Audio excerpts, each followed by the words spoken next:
Welcome to the Kawarthas Small Business Podcast, where we believe the Kawarthas can be the most thriving region in Canada for small businesses.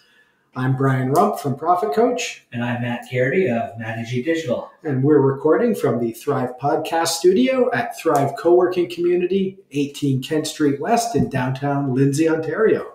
And today we are talking about 90 days to your best year ever. I say that because we are into October.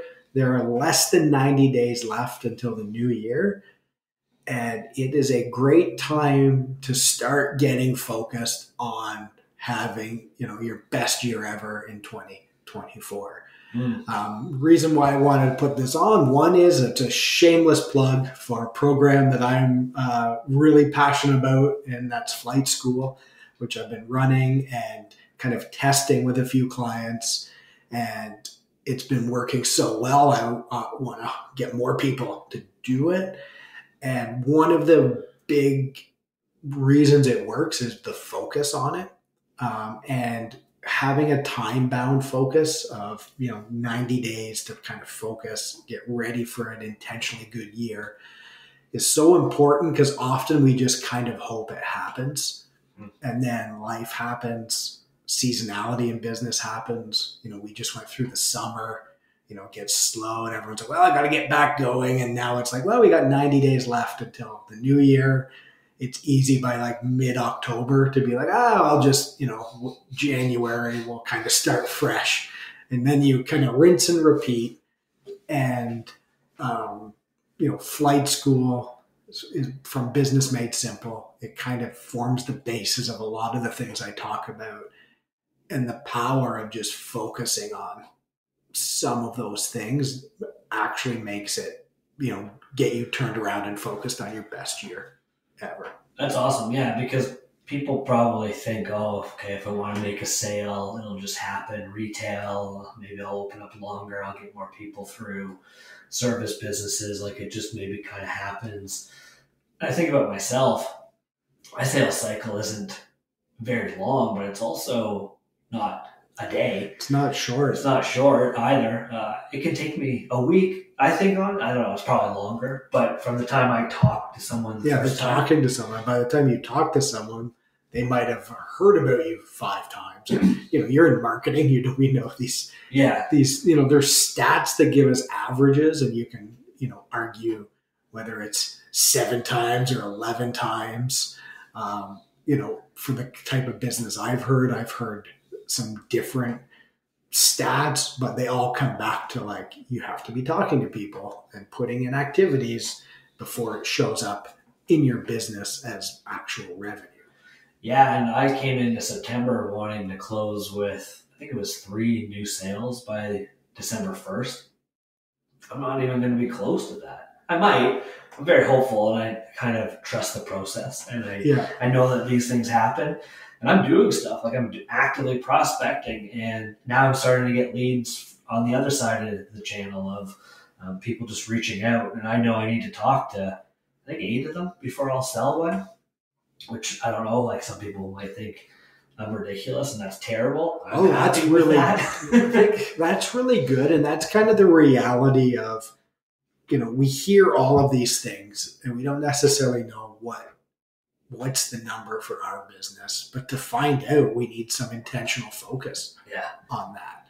And, I didn't plan this quote when I titled this episode, but, recently I heard, what you do today shows up in your business 90 days from now. Yeah. So whatever it is you're working on takes patience, and 90 days is even a short period of time. So being able to get focused, apply some frameworks, know what you want. If you want to have your best year ever, those don't happen just randomly by accident. Yeah. And if they do happen randomly by accident, then I've seen it times as well. It's like, then it starts slowing down and people are like, like I don't want this to be an accident. I want to be able to repeat it. And there's a billion things you can do, but it's like, you got to figure out the ones that work for your business. Yeah. And like we think about those people that are happening accidentally and they're getting sales out of nowhere, or they're getting that referral word of mouth. I have this conversation with people all the time now. Like, well, I don't know if I need marketing. I'm paraphrasing that part. Yeah. But I'm getting all these sales from word of mouth. So like, why would I do marketing? I'm like, you're going to get those. They're going to be inconsistent. But that's one way to market. Why would you not want to open yourself up to new opportunities and other channels? So like I said, I'm doing prospecting, meaning I'm actively reaching out to people to tell them I can help them and that I want to help them and I want to meet with them. Should I just do that? Absolutely not. I'm not waiting for those responses. There's other people that are now reaching out to me too, and I don't know who they are. I don't know where they're coming from. I know where they're coming from. Years of awareness, years of marketing, actively marketing, having a good system for people to reach out to me and book.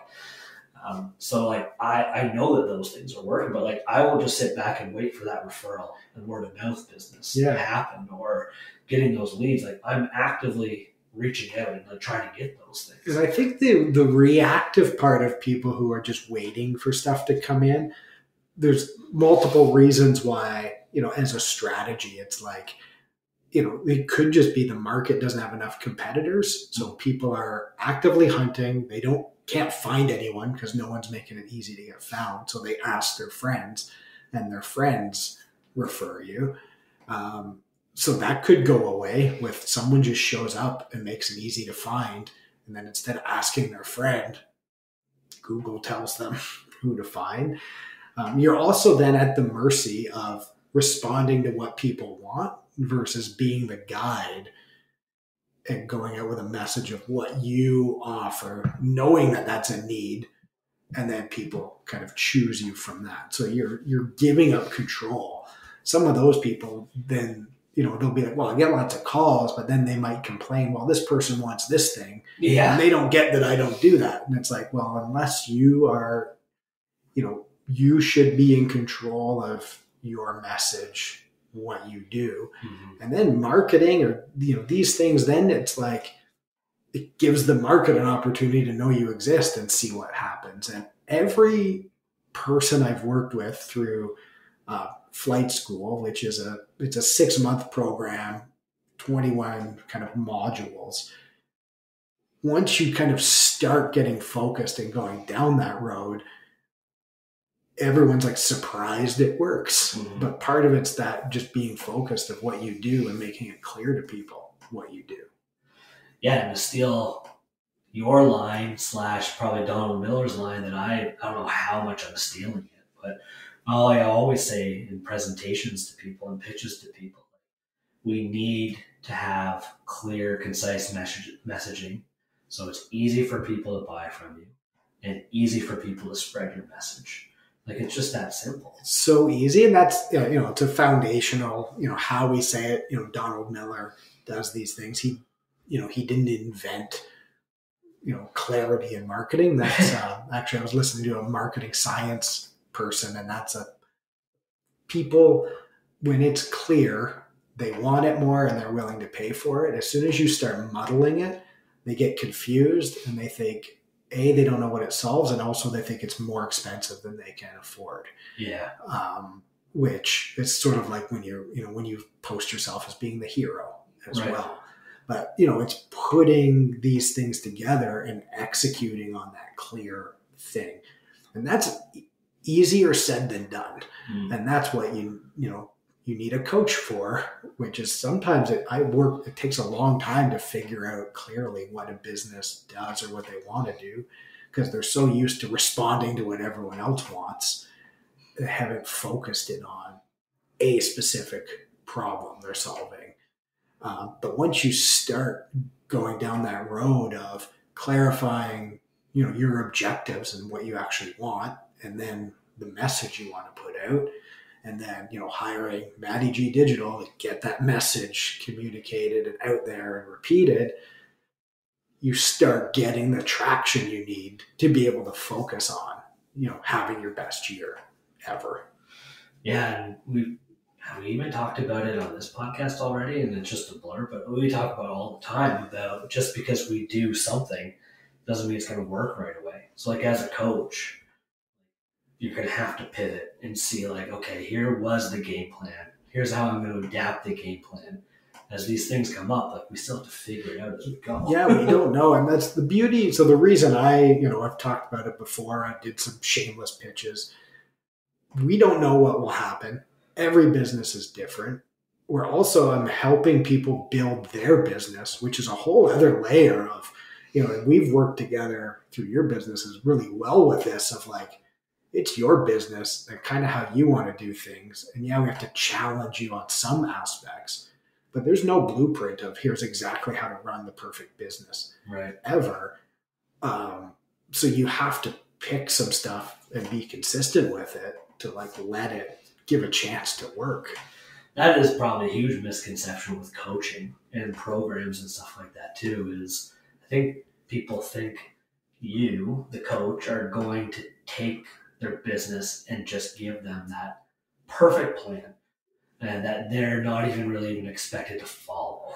Yeah, I've been coming up to this actually lately. A few people have been comparing me to other programs, which is awesome. I really like that. And some of them are really, inexpensive, and really they're hiring someone else's spreadsheet. Yeah. And they're being like, just do this exact thing. And often they'll be pitched as do this thing I did and it will work for you. Yeah. And when you dig into it, usually they didn't even actually do that thing. But for me, I am a good curator of information. It's not about me and my program. I think my biggest quality is I help get to know the business and what they want and link it to, I partner with Donald Miller and that group because they have these beautiful, elegant frameworks that kind of put together everything I've learned in my career. And then I can take some elements of that, adapt it to you. And if you focus on those core things, you are going to start making more money, getting on the right track. And then when you're doing that and problems pop up, then you can solve the problem one at a time. And you have all these filters of like, okay, how do I solve this as it relates to my business and what I want? Which sounds really easy, but it's so hard because, when I started working with businesses, it was always like, oh, I'll do all this stuff for you. And I would patch together all these random things that I've learned. And it would take me way more time. And oftentimes I would have to charge way more money. Whereas now we could spend our time figuring out what is actually best for your business. And probably you spend time figuring out what people want from you in every engagement and relationship, which is something I'm just being more aware of. I think I was more aware, started to become aware of it a year ago. In the last couple of months, starting to figure out how to deliver that for different people. Not everyone's the same. Everyone's going to want something different. Yeah.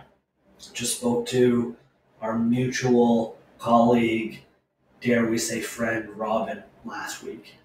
And she was like, I'm sorry, but I'm going to take this conversation kind of off course. And my brain now in September, it's just like a spin cycle. And now we've basically renamed our monthly call as the spin cycle, where I'm not going to show many numbers at all, but just what's going on and leaning into that's what she finds valuable. That's what the HVAC account is going to find valuable. That's what the interior designers are finding valuable is I'm the guy, local man, business leader of the year, any joke you want to make, but that's what people want. They want FaceTime with me. They value my opinion, and that's important to think about and also be confident when instead of shying away from that, when Robin's like, I've got this idea, what do you think? And an agency will tell you, don't answer them. Say you're not paying me for that. And move on. And I'm like, we spoke for 2 hours about this idea. And kind of talk about what you're talking about, with coaching. It was all over the place. It wasn't, okay, this is what you do. Step 1 is this, all the way through 10.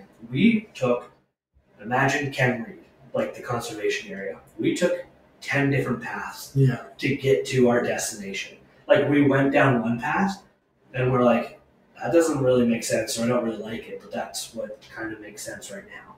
And then we pivoted and walked in a different direction. And we're like, okay, this felt good for a minute, and then like, no, actually, I don't know if that's right either.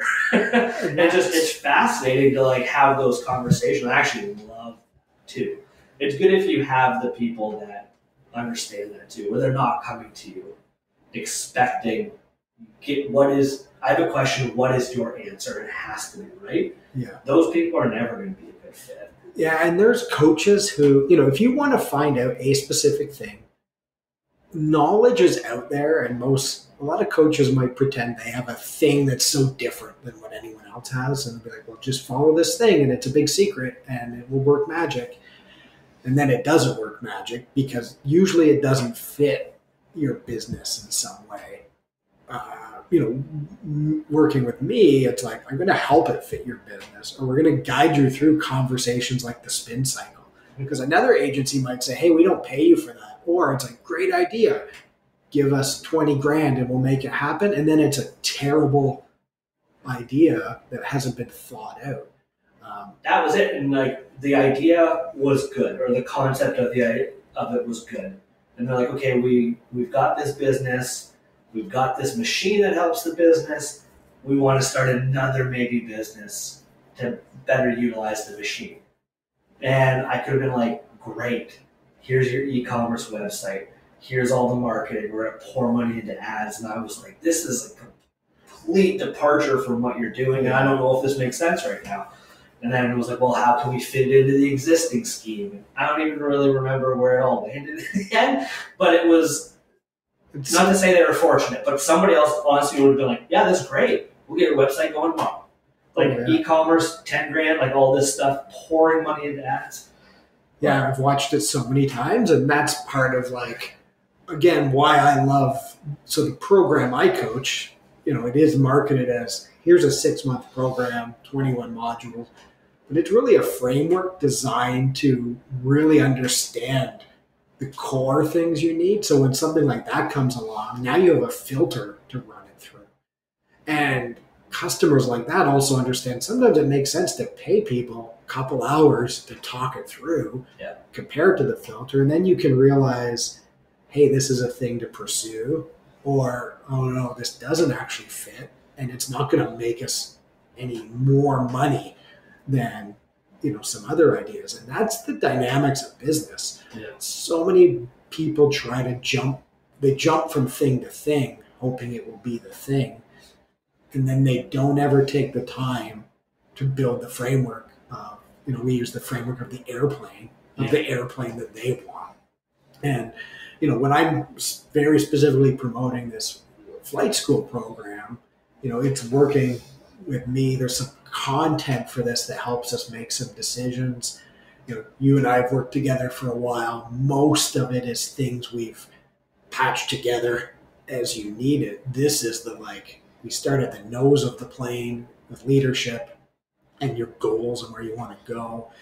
And then we, do a marketing story brand framework, go through a sales framework. We look at your products and services, and there's great tools for deciding what your products and services will be, or how to do a product brief for a new product and if it's going to fit, and how to manage your operations. So all of these things get built in a way where you have all these conversations of what if this, what if that, and you kind of just scratch stuff off the list, and you end up focusing on the core things you should focus on, and then magically, quote unquote magically, your results start getting better. You start getting more confident. You start being able to adapt inside your conversations or adapt with existing customers because you're just more focused and your results get better. Yeah, and it is kind of amazing thinking about my own business, where I've come from. Even, was it a year ago when I started selling those, I don't want to say packages, but bigger retainers? Yeah, it was maybe a year ago now, or close to now. It's about 12 months. And as we just talked about, those are basically the only accounts that I have now. Basically your entire business, and that's your focus, and you're growing on it. You're not looking to do random projects. random for acts of people. marketing. And You're looking to grow businesses with marketing because they need that. I forget how it came up, but sometime in the last couple of weeks, and maybe I should pay more attention to this, but like I saw how much we made this year, like gross income or whatever, gross sales. Yeah. That's your realm. And I was not blown away, but I was like, I haven't looked at it and like, that's a big number. That's going to be my biggest year. And we're busier than ever. I'm more calm than ever. We have less accounts than ever. Yeah. But like it all just works. And then there's like, we've talked about this personally, like I struggle with, am I lazy? If I'm not running around stressed out, am I not working hard enough? I'm like, no, like I'll say we collectively busted our butts to figure out how to get me into processes and like push processes and push systems. And that's why things are smooth. Last week should have been chaos. My schedule was so tight. I was off a couple days before. I'd worked like 3 weeks in a row, so I had to take time off. Yeah. And like my schedule was so tight last week. Everything went so smoothly. Everything just worked. The processes worked. The systems worked. And you created some of the best work you've ever created, which I think is the coolest part, is like the performance gets better and better. I had 2 massive calls with accounts. Both of them, both calls, they threw their hands up in the air with excitement. I'm not kidding. Yeah. Because they were so impressed. And it was like, it is actually the best work we've ever produced. Like that website that for the interior designers, one of the best websites we've ever done. And they're like getting better and better and better. Yeah. And the fun part about this, so, if you want to do what Matt's doing, call me, because we've together been nudging you to do all of these things. So, you're full disclosure, you are not specifically on flight school yet. I think it's on the radar to kind of go through it again as a refresher.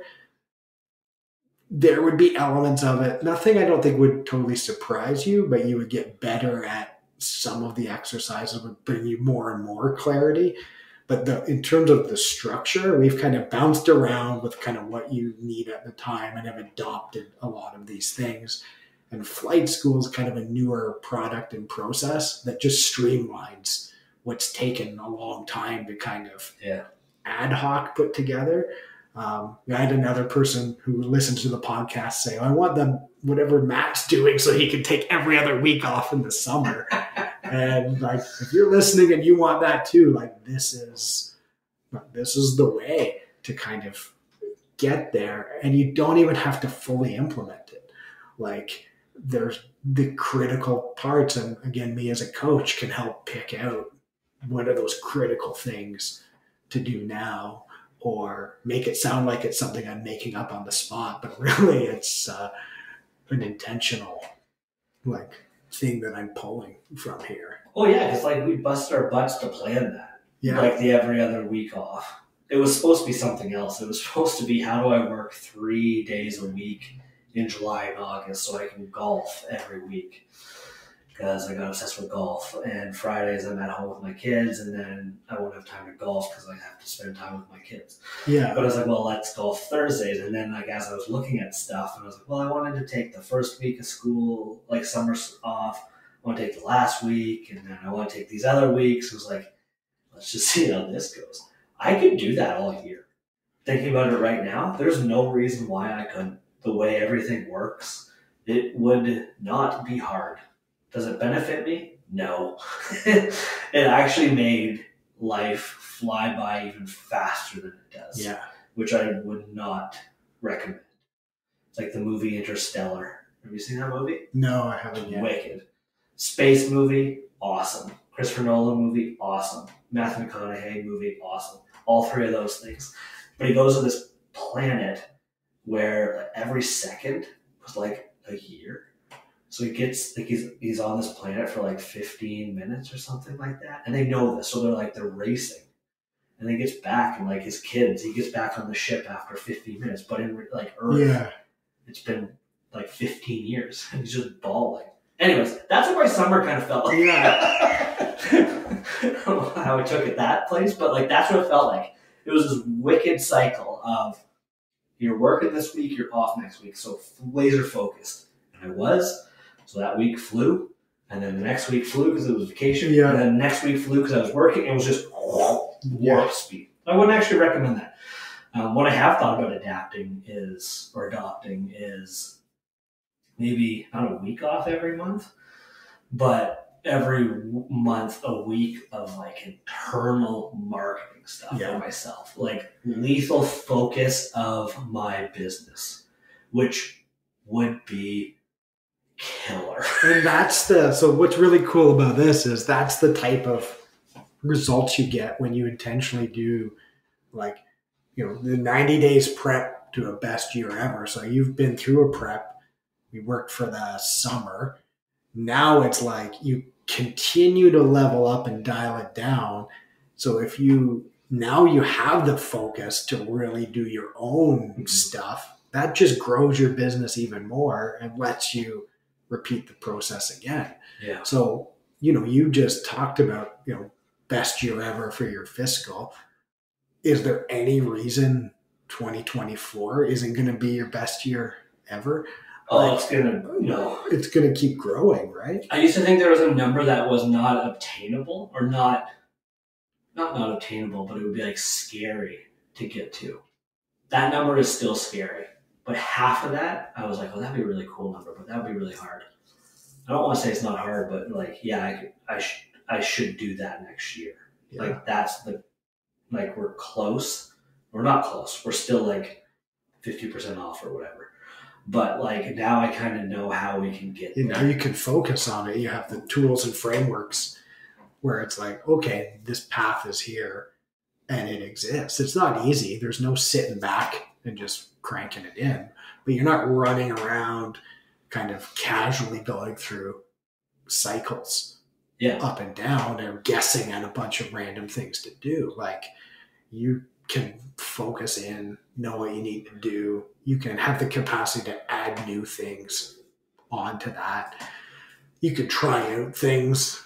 Sometimes things don't work, but when you have the capacity to try out, some sequential things, something's going to work really well. And that's kind of the benefit of running this type of system. Yeah, so I guess the pull quote for you is that Profit Coach makes all your business goals attainable. Yeah, it really does. There's a way to do it. And again, it's all fit and relative with the business you want. Yes. So if it's like, hey, I want to not work in the summers and I want this much money, now we work towards what that is. If you're like, hey, I want to do nothing and make $1 billion a year, it's like, well, we can do that. That might be really hard and unattainable. That might be hard. But when it's realistic, we can now start making decisions that fit with that. And without going through a process of knowing what that is, you're just like, I find so many people just randomly float from like goal to goal. Yeah. Or they change it, or they set a high number and it scares them, so they roll it back. But there's some ways we can really focus on getting traction towards it and then making adjustments so that one day you wake up and you're like, oh, that summer went really well, or this stuff's working. Like, what's next? Let's tighten the screws a bit, or let's add something, or try something different, or adjust to the market and, have more conversations with clients, and you listen more with what they need, and then you just kind of respond to what they need. Yeah. I don't know. This is not even really on topic, but I can't remember the last time I worked at night. And there was times, especially when we started thriving, I was working at night again. Yeah, you went through like some sort of sprint months where it was chaos because like all my time was being sucked up with Thrive launch, and now I can't remember the last time I worked at night or on a weekend. And there's like the odd time, not even at night though, but not even on the weekend. I can't remember the last time I worked on the weekend. I look at emails, whatever. Yeah. But like I don't sit down with my computer and do anything, which is really cool. And that took like time and preparation, and it didn't happen accidentally. So maybe this whole podcast is about patting myself on the back for like for doing it, for actually doing it or actually preparing. Because for all this time, I felt like guilty, like, oh, I'm lazy. I don't work Fridays. I do internal work on Mondays. I work not even 8 hours. I'm home all the time for dinner. I don't work weekends and all this stuff. Like, it's like, well, you have like what's really helpful, boundaries. Yeah. And it makes you put in the focus work. Yeah. For what you want to do versus running all over the place. Yeah.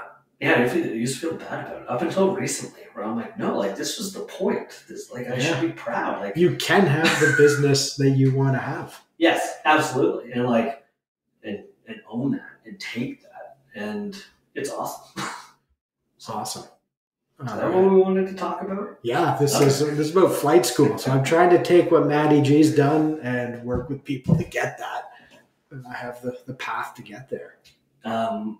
Super important question. If I'm going to join flight school, do you give me a pilot's hat or like a little wing pin lapel? If you do, then maybe I will. That's a really good idea, actually. Marketing idea. 110%. I honestly wouldn't join if I didn't. I should get a little. I need to look that up if someone's listening to this and can get me some sort of captain's hats. 100%. That would be a cool thing. It would be beyond awesome.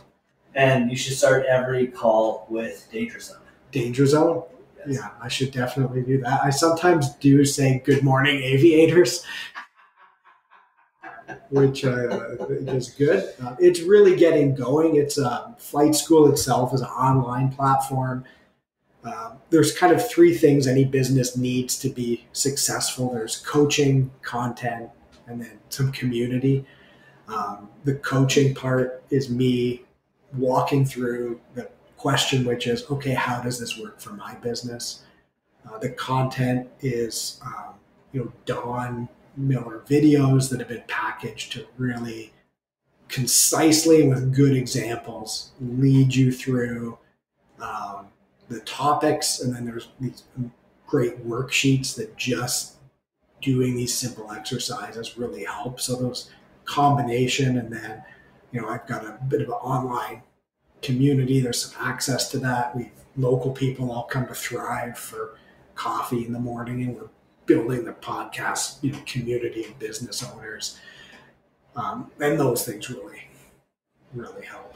How's it different than what was the program I was in there? The online So one. Business Made Simple is... Did I renew that? Did I renew automatically? I just remembered. I think it oh, shoot. Automatically renews. Okay. It is similar content. Business Made Simple is... so that's the $275 American a year, best investment I ever made. It's the individual sort of a la carte DIY courses. Flight School is a lot of those repackaged, simplified, and it's meant to be a kind of a drip of like 21 specific weeks where you go through it in order. It's like every other week. Yeah, and you can do it a bit faster. Sure. Where you kind of thoroughly go through it. There's access to, they have weekly calls with coaches. Mm-hmm. So I've sometimes joined them. I think in the new year, I'm going to be the coach on some of those calls. So anyone on Flight School can call in on those and get coaching from someone in that community. There's like an online message board community. Yeah. And really it's the design for it. It's Business Made Simple. The a la carte one is kind of any professional who wants to be a value-driven professional can go in and use it. Flight School is really for business owners or kind of anyone involved in revenue and revenue partners to get on track to double your revenue. So it's about intentionally focusing. So by the end of it, your run rate or you're on track to double your revenue. So it's kind of the intentional growth. So it's different. Not to put you on the spot, but would this benefit someone like me who's done the Donald Miller stuff in the past, who I feel like I've heard a ton of the sound bits over and over and over again. Who's going to benefit from this more? Someone like myself, maybe already established, gone through a lot of this stuff, or someone completely new? Both. So I'm going through flight school on my own. I'm in the program and coach it. Every time I do a module, and even every time I repeat it, I learn something new. Yeah. It focuses me. It reminds me of something that I've thought about before. So it's kind of evergreen that way and really drives in the focus. Someone brand new, it's funny, I have someone brand new to Donald Miller stuff. They actually don't like him that much, which is funny. What don't they like about him? I'm not really sure. But they're like, I like how you explain it better. And a lot of it's me taking things I've learned, repackaging it, adding in my own stories. And I don't think it's that different. And I always think, well, I'm not as good as Donald Miller is. But this, a few people are like, oh, but I like how you do it. And I think it's because I can apply it to their business and put it, because he goes through some really good examples, but they're other people's businesses. And I think when we do it as our business, we think it's school, and we think we're doing an exercise that you're giving to me, the teacher. Yeah. Versus I can help you know, okay, no, this is actually your business. Here's how we apply it to you. So my opinion is it works for everyone, and it replaces things.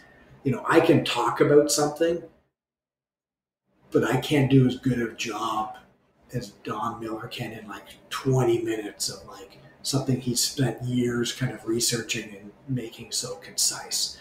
So if you were to hire me as a one-on-one coach to do the exact same thing, it would cost like thousands and thousands of dollars more, just because it's so much more time to kind of learn it. Versus people could spend their time with me adapting it and figuring it out for their business. I like Donald Miller. My critique of why other people I don't know if they kind of like him would be his whole brand is supposed to be like clear and concise, and it's simple and it's common sense, and he'll sometimes dress down like casually, but he's always sitting in his living room that's like $1 billion. I'm like, this part's not adding up. And I get like, okay, any and they've like done it too, where I've seen with the life coaching or whatever they do, they'll do it like in front of his bookshelf. And I haven't seen this stuff in a little bit, but they did it in front of like this beautiful bookshelf. And I'm like, that cabinet's worth $100,000. So like, I'm wondering if there's like a weird thing there. But are they still doing the life coaching? Remember when we were doing those in the boardroom? I think so. Yeah, they're still coming up. I'm not sure when the next one is. They've been off cycle in the summer, and then with flight school they've been pushing people into those flight schools every week, but it's more live coaching every week. They do those events though, and then he's gearing up for like kind of every year he's got kind of a new product or a new stuff that's coming, and that's again, there's always new stuff, and sometimes the best stuff is like stuff that's been around, and it's having a coach to just apply that versus, I had a client who was trying to learn everything and follow everything. Like I can't even keep up to it all. And like my job is to do that and then help curate it for sure. So, the thing that you can do this week that's going to show up in your business in 90 days. And there's times where, we can do little bits every time, but then there's times where it just makes sense to like go through a program that's really just more intensive meetings with me, focus content that really gets your business going. You yell at them more? Yeah, yell at people more. Sometimes it is not yelling, but sometimes it's reminding people what they said last time. Yeah. Because a super common thing is you'll go through and focus on what you want, and then 2 weeks later you'll hear someone else is doing a thing and you think, oh, I should do that too. And then they start making these plans. And it's like, well, no, you've went to focus on this. Like, how about we put our energy and effort into that. And you're really good at not getting sidetracked on stuff and like following through on things. A lot of other business owners aren't that patient, and they just need a reminder of like, hey, this is, you're designing your your airplane's a fighter jet. You want a captain's aviator pin. Yeah, I do. But then next week, if you're like talking to me about building your 747 and needing 5 staff in the cockpit, like that's a completely different business. Yeah. And then you'll panic and want to have a Cessna the week after. Like you have to, stay on track. What do I want? Like a water plane? Well, I think you're like Tom Cruise. You want the fighter jet where you're touring around. Sometimes you buzz the tower and give me the finger because I'm the guy in the tower being like, there's a mountain in front of you. And you're like, I don't care about that mountain. Going out there fighting an unknown enemy. Yeah. Yeah, and other people want the Cessna, or they want the 747.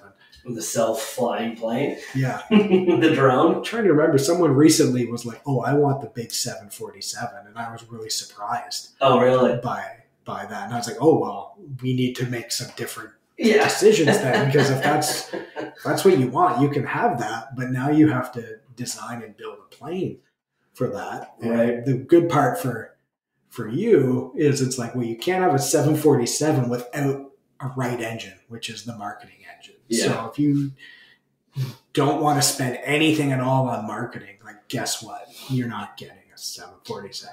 No. Maybe you get a Cessna where you got one prop, or those little biplanes from like 100 years ago, where there's one little engine that's kind of marketing and sales. Like a pull start. And it's super light. Yeah, it's pull start. You got the guy out front, like, pulling it. That's such a good line, though. Sorry, I just randomly threw that out there. But, like running a business without marketing is like flying a plane with a pull start engine. Yeah, it is. That's so good. I want to get this drawn, but it's like, there's some people who are like, comically big in like a tiny little airplane, and they're kind of blowing on the propeller hoping that they'll fly. But it's like you need some fuel, which is cash in your tanks to get the engine going, to get your plane off the ground, and you have to have a plane that's designed to fly. That's why I've bought into this like the analogy and the imagery of this airplane is you have to get all these things in proportion. And when you start doing that, now it's a lot easier to make business decisions. You